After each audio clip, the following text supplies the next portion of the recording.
하나님 말씀 요한복음 10장입니다. 요한복음 10장 12절에서 30절까지 한 절씩 교도하도록 하겠습니다. 요한복음 10장 22절에서 30절까지 제가 먼저 22절 말씀 읽겠습니다. 예루살렘의 수전절이 이르니 때는 겨울이라. 유대인들이 애워싸고 이르되 당신이 언제까지나 우리 마음을 의혹하게 하려 하나이까? 그리스도이면 밝히 말씀하소서 하니,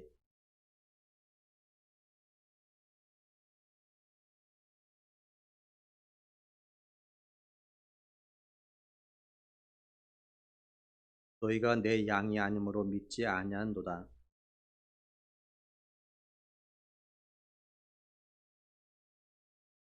내가 그들에게 영생을 주노니 영원히 멸망하지 아니할 것이요 또 그들을 내 손에서 빼앗을 자가 없느니라.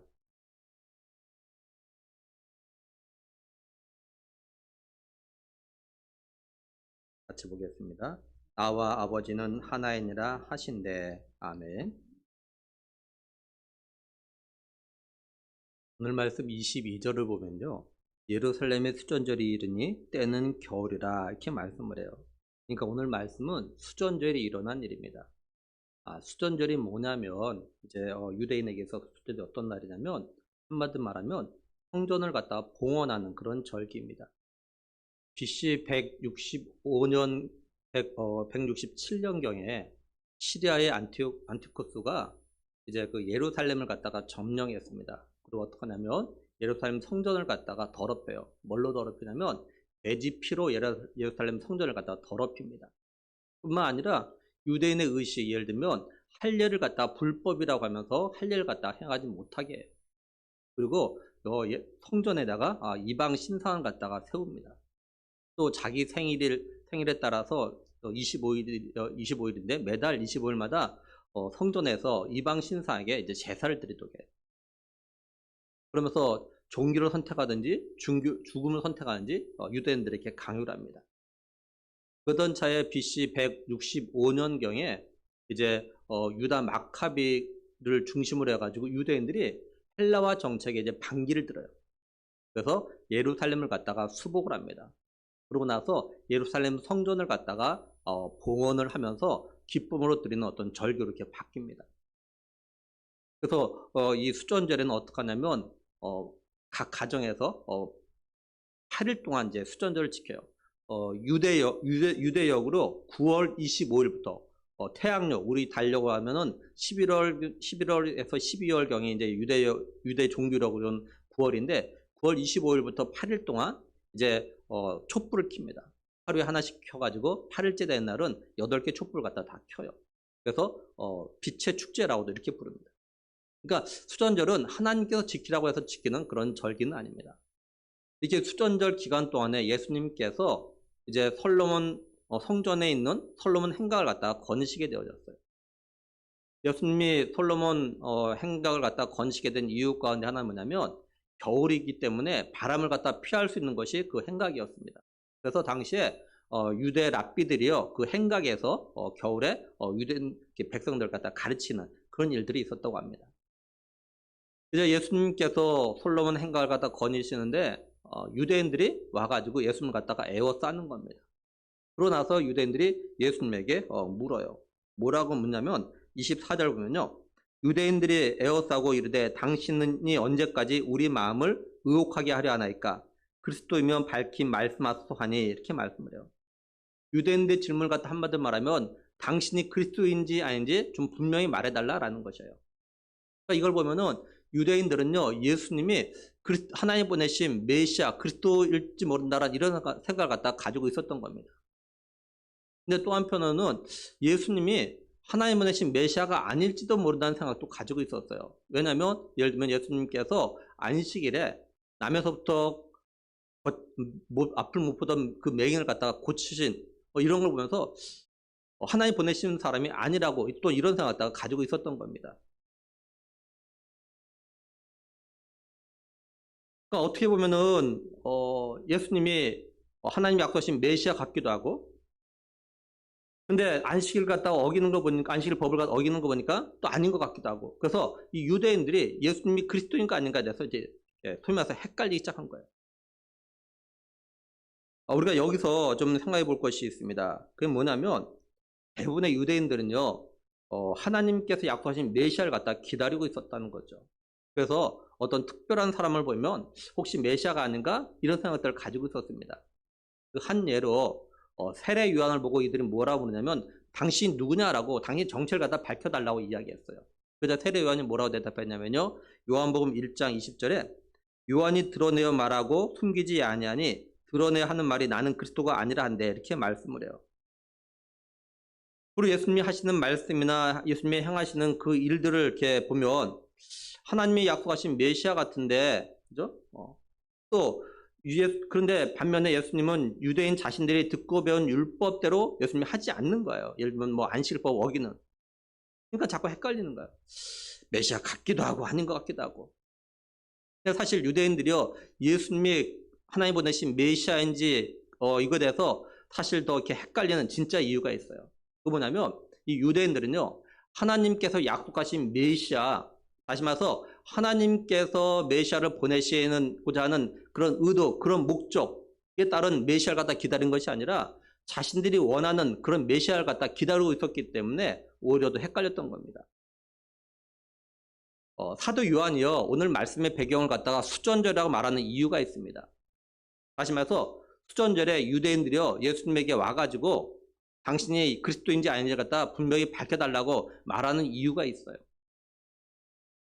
수전절이 시리아의 안티오쿠스가 예루살렘을 정복하고 예루살렘 성전을 갖다 더럽히는 이런 일로 인해서 유대인들이 고통을 당하고 있을 때 마치 구원자처럼 유다 마카비가 일어나가지고 이 안티오쿠스를 갖다 몰아내고 성전을 갖다가 다시 회복하는, 그래서 성전을 봉헌하는 그런 기쁨을 누렸던 것처럼, 축제였던 것처럼, 지금 유대인들은 로마 식민지에 있기 때문에 로마의 지배로부터 벗어나서 기쁨을 회복할 수 있는 그런 메시아를 갖다 이제 기다리고 있었던 거죠. 한마디로 해서 정적 메시아가 다 기다리고 있었다고요. 그러니까 하나님이 보내시고자 하시는 그런 메시아가 아니라 자기들이 생각하는 그런 메시아를 갖다 이제 기다리고 있었던 겁니다. 그래서 유대인들은 예수님께서 자기 백성들 갖다 그들에 대해서 구원하기 위해서 오셔가지고 하시는 그런 말씀들을 갖다가 전에도 그들이 그걸 갖다 들을 수가 없었던 것이에요. 그게 안 들렸던 거예요. 또 유대인들은 예수님께서 이 땅에 오신 목적에 따라서 자기 백성을 갖다 그들에 대해서 구원하기 위해서 하시는 그런 일들을 갖다 보고 있음에도 불구하고 예수님이 그리스도라는 것을 갖다가 알아볼 수가 없었던 겁니다.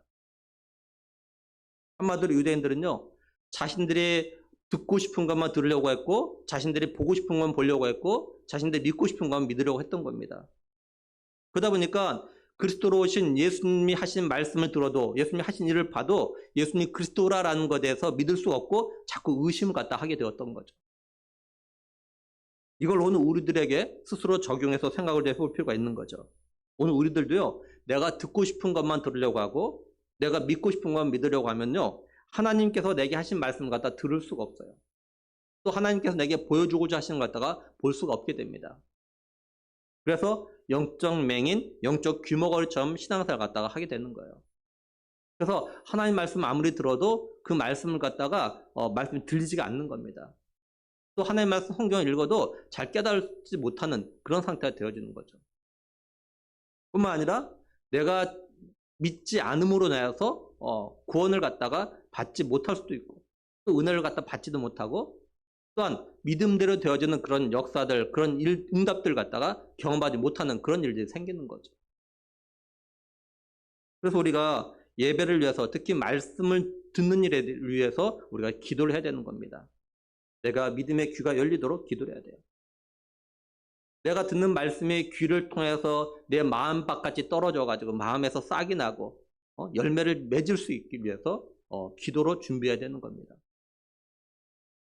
유대인들이 이제 예수님에게 당신이 그리스도인지 아닌지 대답을 해달라고, 밝혀달라고 하자 예수님께서 뭐라고 말씀하십니까? 25절에는 예수께서 대답하실 때 내가 너에게 말하였으니 믿지 아니하는도다, 이렇게 말씀을 해요. 예수님은 이 문제에 대해서 내가 이미 너에게 말했는데 너희가 믿지 않고 있다 이렇게 말씀을 해요. 근데 사실 예수님이요 자신이 그리스도라는 것을 갖다 사실 말씀하신 적이 없습니다.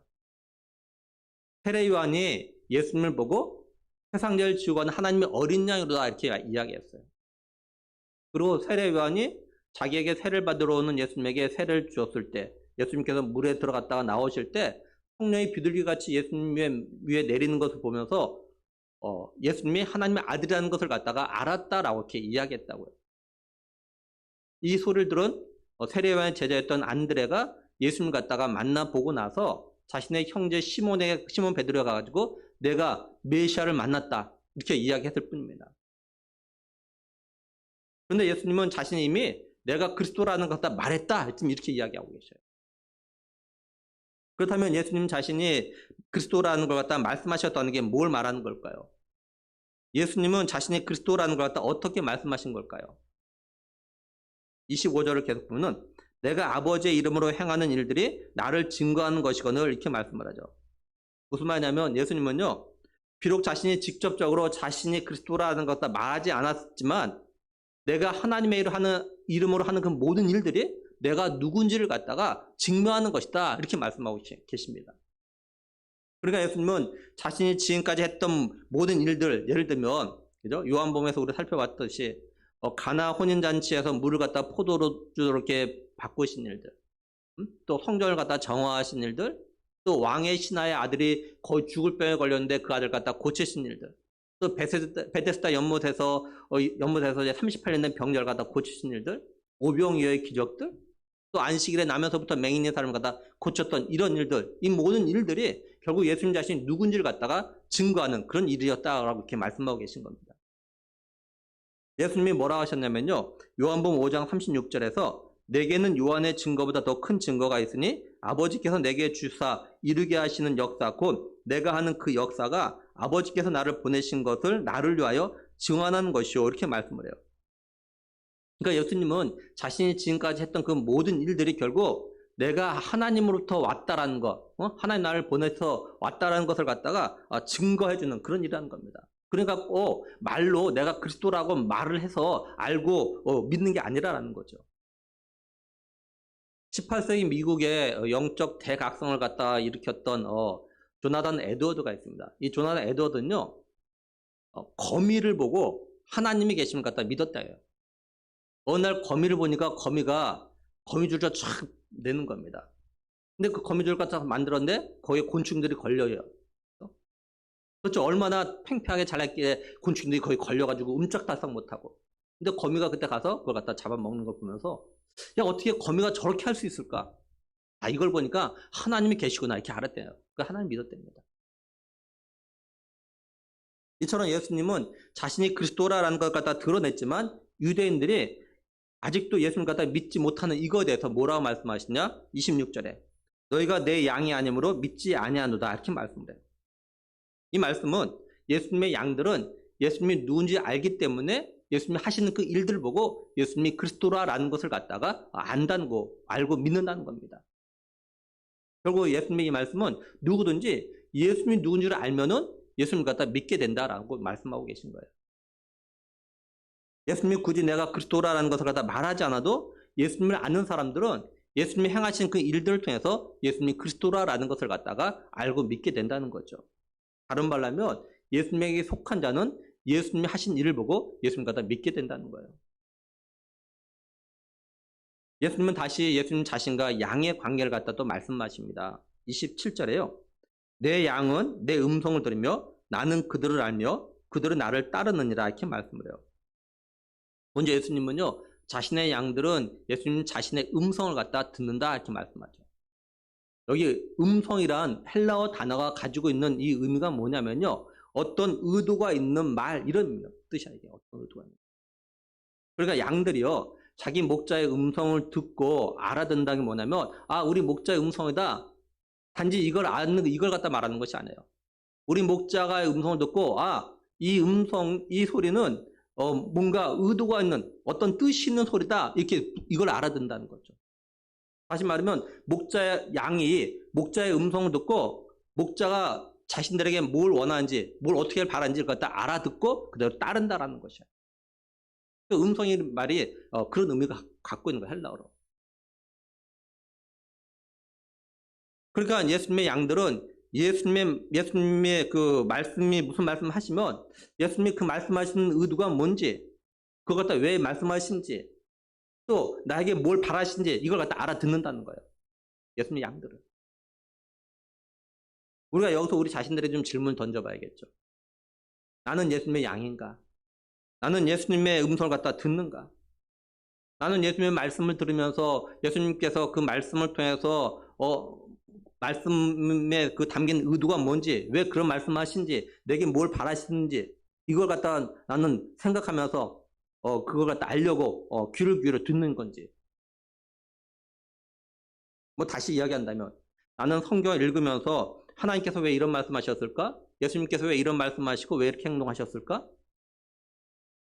또 이 말씀을 듣는 사람이나 오늘 나에게 내가 어떻게 하기를 바라시는 걸까? 이런 생각을 하면서 성경 읽는 거죠. 제가 설교할 때 가능한 한 성경 한 절 한 절도 빠지지 않고 하려고 하는 이유가 있어요. 그거는 왜 그러냐면 말씀 속에 담겨져 있는 하나님의 뜻이 뭔지, 예수님께서 뭘 말씀하려고 하는지 가능한 한 다 좀 알고 싶은 그런 마음이 있기 때문에 그래요. 그러면 성령께서 성경을 기록하는 기자에게 어떤 의도가 있어서 그걸 기록하게 하셨는데 그것이 뭘까? 왜 이렇게 말씀하셨을까? 뭘 바라신 걸까? 이걸 갖다 들으려고 가능한 한 절도 안 빠뜨리려고 하는 거예요. 저도 개인적으로 그래서 성경 읽어갈 때 참 궁금한 게 정말 많아요. 저도 성경을 갖다 부분적으로밖에 모릅니다. 바울도 그렇게 이야기했죠. 고린도전서 13장 12절 중반에 보면요.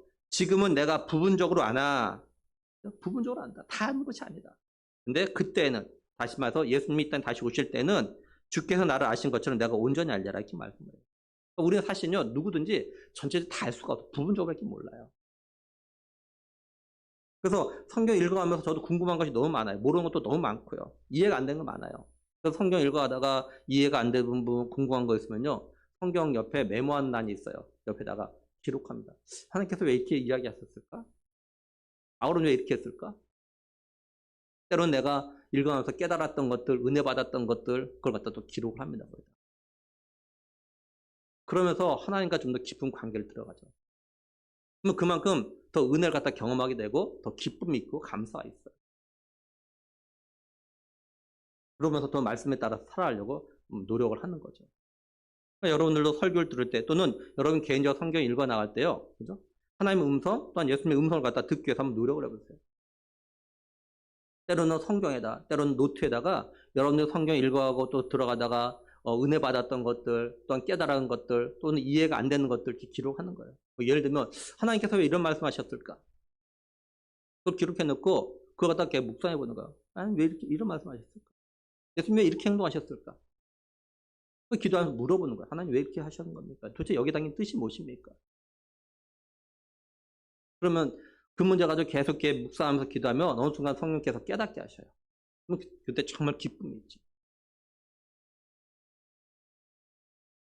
바라는 것은 예수님이 자신의 양들은 자기 음성을 갖다 듣는다고 하신 말씀, 다시 말해서 양들이 목자가 왜 그런 소리를 냈는지 갖다 이걸 갖다 알아듣고 이들이 여기에 반응하고 따라갔듯이 예수님의 양인 우리들이 예수님의 음성을 듣고 말씀을 듣고 예수님이 의도한 대로 따라 순종하는 삶을 살아갈 수 있는 우리가 되었으면 정말로 좋겠습니다. 다음으로 예수님이 뭐라고 하시냐면 27절 계속 보면요. 나는 그들을 알며 그들은 나를 따르느니라 이렇게 말씀을 해요. 예수님은요 14절에서요. 나는 선한 목자라 나는 내 양을 알고 양도 나를 아는 것이 이렇게 말씀하셨어요. 그러니까 양은 목자를 알기 때문에 목자를 갖다 따른다는 거죠. 다시 말해서 예수님은요. 누가 자신의 양인지를 갖다 아시고 양은 또 예수님이 어떤 분인지를 알기 때문에 예수님을 갖다 따른다는 겁니다. 여기 따르다라는 헬라 단어가 어떤 뜻이냐면요. 제자로서 따르다 이런 뜻입니다. 그러니까 예수님이 누군지 아는 사람은 예수님의 제자로서 예수님을 따른다는 거죠. 예수님의 제자가 된다는 거죠. 예를 들면 우리가 요한복음에서 살펴봤지만 안드레, 시몬 베드로, 빌립은 예수님을 만나보고 나서 예수님 누군지를 알고 예수님을 따르는 제자가 되죠. 그리고 바울도 다메섹에서 예수님을 만나고 예수님 누군지를 알게 됨으로 인해서 예수님을 따르는 그런 제자가 되죠. 그 외에도 많은 사람들이 예수님을 만남으로 인해서 예수님 누군지를 알고, 다시 말해서 예수님이 하나님의 아들 그리스도라는 것을 갖다가 알고 예수님을 믿고 따르는 그런 사람들이 되었죠. 제자가 되었다고. 이거 오늘날도 마찬가지예요. 우리가 예수님 갖다 인격적으로 만나면요, 예수님을 따르는 제자가 됩니다. 근데 우리가 예수님 갖다 인격적으로 만나기 위해서는 먼저 전제할 것이 있어요. 뭐냐? 내가 죄인이라는 것을 갖다가 깨닫고 인정하는 겁니다. 그리고 죄의 결과는 영원한 죽음이라는 것을 갖다가 믿어야 돼요. 그리고 하나님께서 나를 사랑하셔서 나를 위하여서 나를 구원하기 위해서 독생자 예수 그리스도를 갖다 이 땅에 보내주셨고, 예수님이 나를 위해서 십자가에 못 박혀 피 흘려 죽으셨다는 것을 갖다가 믿어야 됩니다. 그러면 진실로 예수님을 갖다가 자신의 구원자를 갖다 믿게 되고 예수님을 갖다 영접할 수 있게 되어져요. 그러면 예수님 따른 제자가 됩니다. 다른 말로 하면 양의 문이 되신 예수님을 통해서 예수님의 우리 안에 들어가서 구원을 얻을 뿐만 아니라 예수님 주시는 꼴도 먹게 되어지는 것이에요. 그럼 잘하는 거예요. 이걸 좀 다른 말로 하면 교회 나온다고, 교회에 있다고 예수님을 따르는 제자가 되는 것은 아니라라는 거예요. 교회 안에 20년, 30년 있다고 해서, 또는 엄마 뱃속에서부터 교회를 나왔다고 해서 예수님을 따르는 제자가 저절로 되는 것이 아니라라는 거예요. 자신의 죄를 대신해서 십자가에 주신 예수님 갖다 인격적으로 만나지 못하고 교회에 나오고 있는 사람들은요, 어려움이 오면, 때로 환난과 박해가 오면, 또는 내가 믿음 생활했는데도 믿음대로 되지 아니하는 어떤 그런 일이 반복되어지면요, 교회를 떠나버리고 예수님 갖다 믿지 않아요. 제가 지난 목요일 날 어느 목사님 설교 갖다 듣게 되어졌습니다. 이 목사님은 고등학교 때부터 자기가 목사가 되려고 했던 그런 분이에요. 이분이 자신의 고3 때 이야기하는 겁니다. 뭐 저희 연배에 계셨던 분들은 고3 때 학교에서 보면은 자율학습이라 해가지고 이렇게 밤늦게까지 공부했고, 또 주일날 같은 경우도 다 학교 나오라고 했다고 막 그랬다고, 공부하라고. 근데 이 목사님이 이제 고3 됐는데 담임 선생님이 이제 주일날 학교 나오라고 하는 거예요. 그 담임 선생님이 교무실 찾아가지고, 나는 내가 목사가 되려고 하는 사람인데 주일날 예배 드리지 않냐고, 교회 가지 않냐고 학교 오는 건 말이 안 된다. 나는 절대 못하겠다. 이렇게 이야기했대요. 그랬더니 그 담임 선생님이 그러더래요. 야, 나도 교회 학교 부장까지 했던 사람이야. 이렇게 이야기하더래요. 그래서 이 목사님이 대뜸 그랬대요. 근데 지금 왜 교회 안 나가십니까? 그랬더니 이 담임 선생님이 그러더래요. 내가 교회 학교 부장까지 했는데 하나님이 살아계시다면 어떻게 교회 안에서 싸우고, 그리고 낫으로 어떻게 사람의 팔목을 날리냐고 자기가 눈을 똑똑히 봤대요. 그러고 나서 자기가 교회를 안 나갔대요. 그랬더니 이 목사님이 또 선생님이 이렇게 하겠대요. 그러면 교회를 옮기셔서도 나가셔야죠. 이렇게 했대요.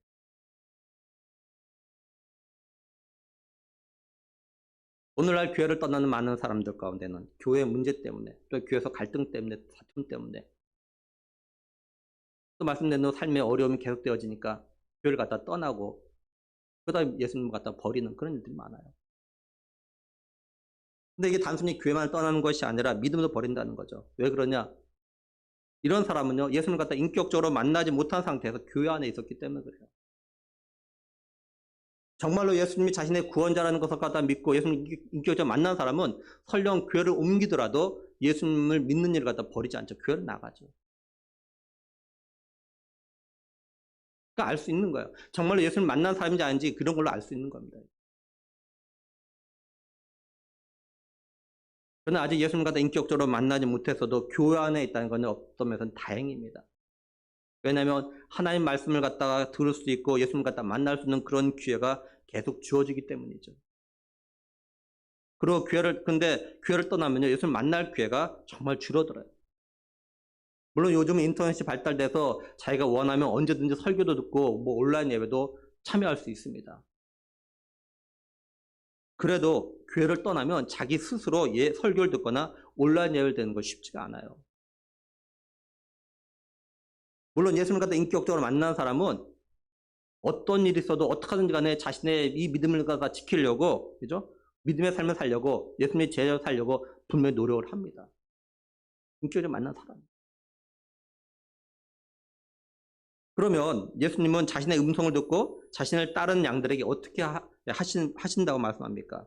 28절은요. 내가 그들에게 영생을 주노니 영원히 멸망하지 아니할 것이요 또 그들을 내 손에서 빼앗을 자가 없느니라 이렇게 말씀을 해요. 예수님은 자신을 믿고 따르는 사람들에게 영생을 주고 뿐만 아니라 영원히 멸망하지 않도록 하신다고 하셔요.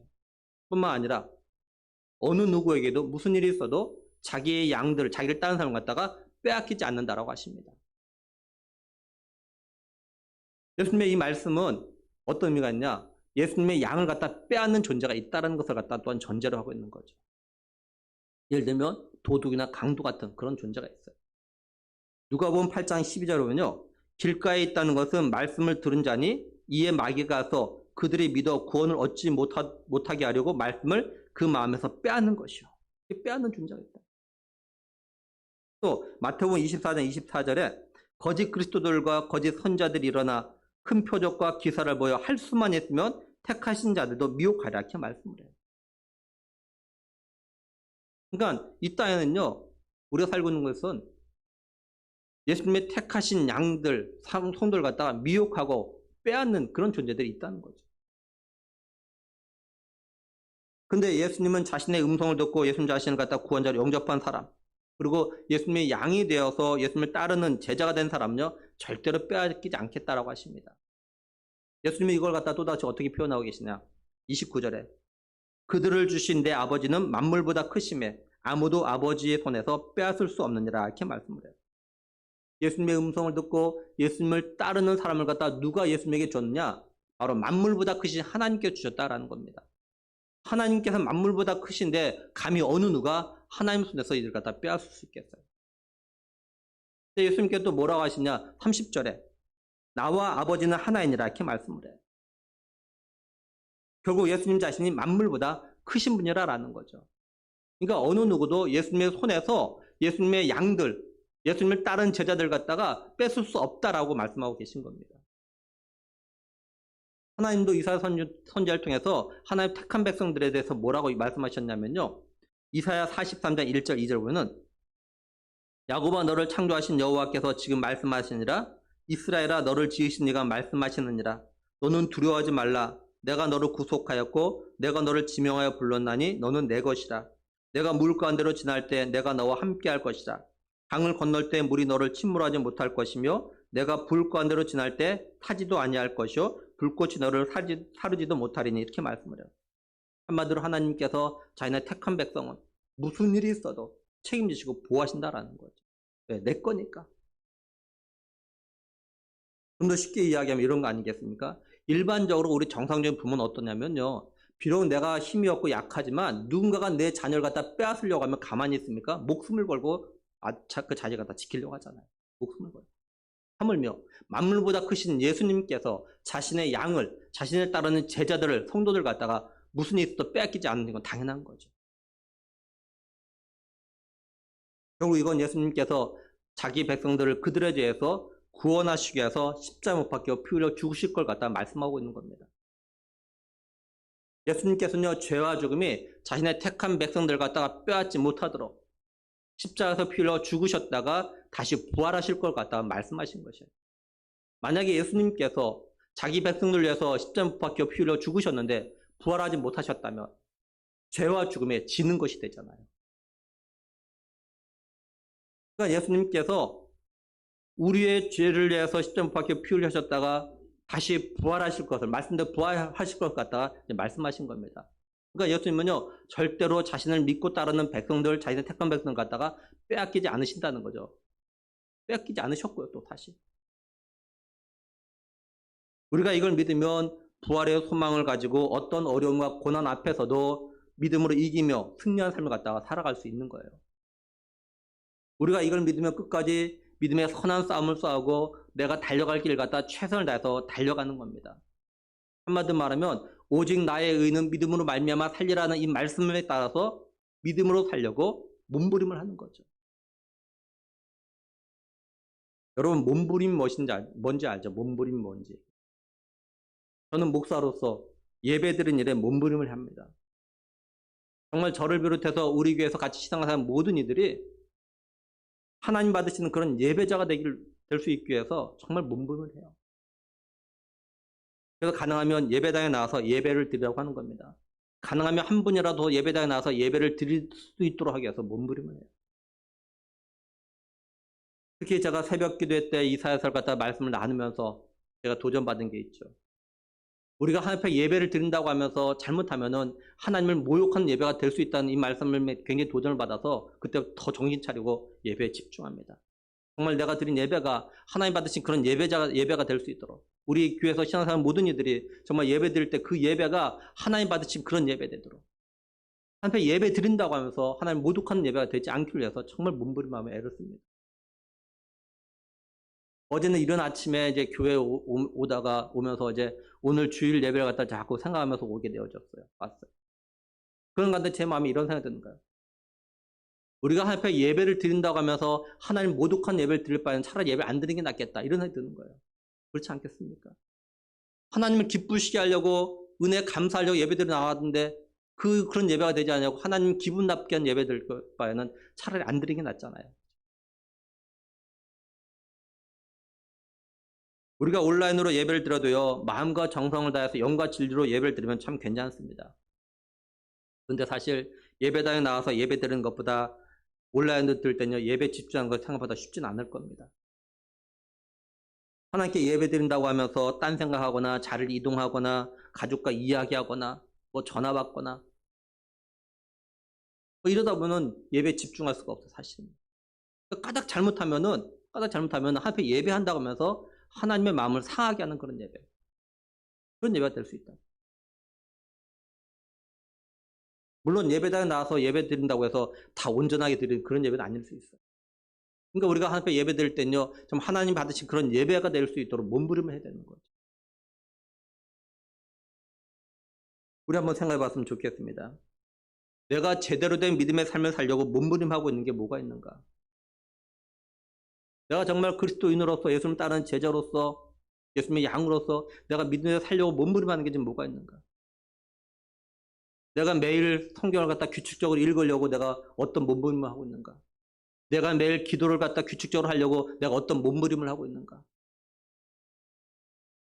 내가 예배 드릴 때 하나님 받으시는 그런 예배자가 되기 위해서 내가 어떤 몸부림을 하고 있는가? 내가 일상의 삶에서 하나님 말씀대로 살아보려고 나는 몸부림을 하고 있는가? 코로나 상황이지만 내가 전도하려고 몸부림을 하고 있는가? 그 외에도 봉사와 또한 최선을 다해서 믿음으로 하나님께 주신 물질을 갖다가 감사하며 드리려고 몸부림을 하고 있는가?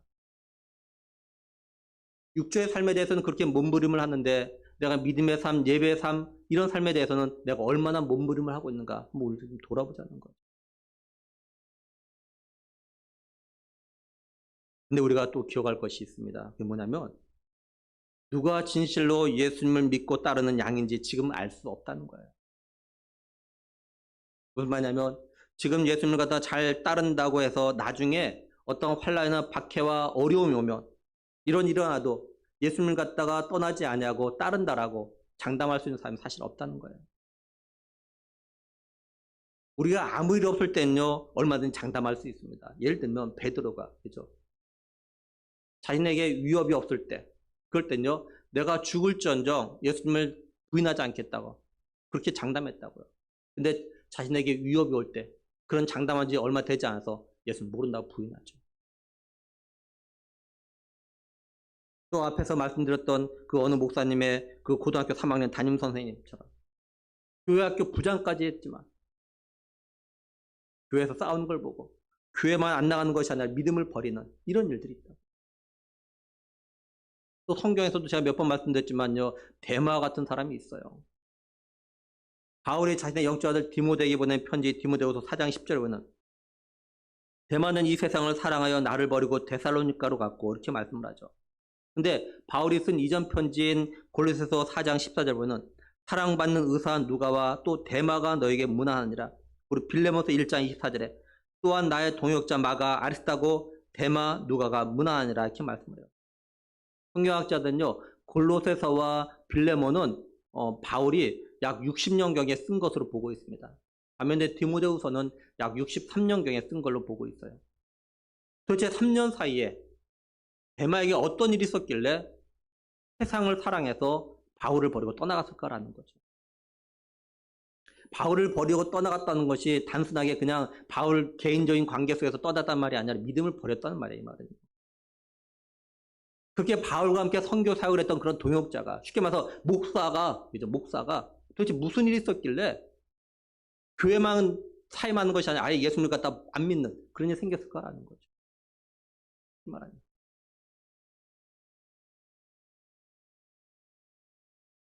그래서 예수님께서 뭐라고 말씀하셨냐? 요한복음 6장 39절 40절 보면요. 나를 보내신 이의 뜻은 내게 주신 자 중에 내가 하나도 잃어버리지 아니하고 마지막 날에 다시 살리는 이것이니라.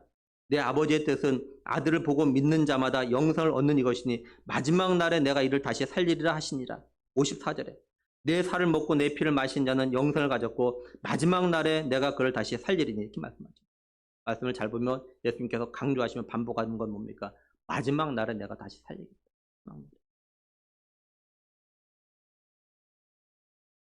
예수님은요, 자신의 택한 백성은 하나도 잃어버리지 않냐고 하나도 빼앗기지 않고 살리시는데 언제냐? 마지막 날에 이렇게 하시겠다. 마지막 날이 언제입니까? 예수님 다시 이 땅에 오신 날.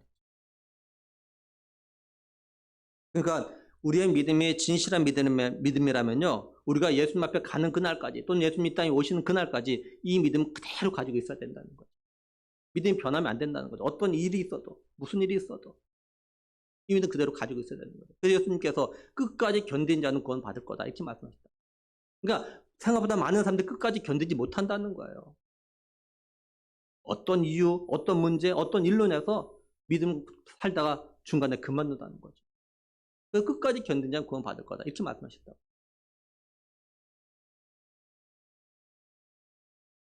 그러니까 오늘 이 예배자에 나온 우리들이 진실로 예수님의 음성을 듣고 예수님을 갖다 자신의 구원자로 영접하고 예수님을 따르는 제자들이라면 끝까지 이 믿음을 갖다 지켜야 한다는 겁니다. 끝까지. 그리고 아직 예수님을 갖다 믿지 않는 사람이 있다면 예수님을 믿을 기회, 영생을 얻을 기회가 있다는 거죠. 또한 믿음 생활하다가 어떤 이유에서든 믿음을 버리는 사람들도 아직 기회가 있다는 거예요. 다시 회개하고 돌아올 기회가 있다는 거죠. 그래서 예수님께서 이 우리 안에 들지 않는 다른 양들도 인도해서 우리 안으로 데리고 와야 한다고 하신 거예요. 이 일을 갖다 오늘 우리에게 맡기신 거죠. 그러니까 우리는 아직 예수님의 우리 안으로 들어오지 아니한 사람들에게 그죠? 복음을 전해야 되고 이들을 위해서 기도해야 되는 겁니다. 물론 예수님 말씀하신 대로 예수님의 양이 아니라면 사실 아무리 복음을 내도 예수님 갖다 믿지 않습니다. 오직 예수님이 택한 자만이 예수님의 음성을 듣고 다시 말해서 복음을 듣고 예수님을 갖다 받아들이고 영접하고 믿게 되는 거고요. 그러나 우리가 결코 예수님의 음성을 갖다가 듣게 만들거나 예수님 믿게 할 수 있는 건 사실 아닙니다. 근데 우리가 해야 될 일은 뭐냐? 예수님의 음성, 복음을 전하는 일을 우리가 해야 되는 겁니다. 예수님의 음성을 듣고 마음의 문을 열고 예수님을 갖다가 영접하게 하는 일 정말 우리가 할 수 있는 일이 아니에요. 근데 전하는 일은 우리가 할 수 있고 이걸 해야 된다는 거죠. 이를 위해서 우리가 기도해야 됩니다. 이 말씀을 정리합니다. 예수님은요, 유대인들이 와가지고 당신이 그리스도인지 분명히 말하라고 했을 때 내가 이미 말했지만 너희가 믿지 않는 거라라고 이렇게 말씀하셨습니다. 이건 예수님이 하신 일을 보면은 예수님이 하나님이 약속하신 그 메시아 그리스도라는 걸 갖다가 알 수가 있는데 너희들이 믿지 않았기 때문에 그리고 너희가 다른 의도로 나를 봤기 때문에 내가 그리스도라는 것을 갖다가 너희들이 알지 못하고 믿지 않는 거라 이렇게 말씀하죠.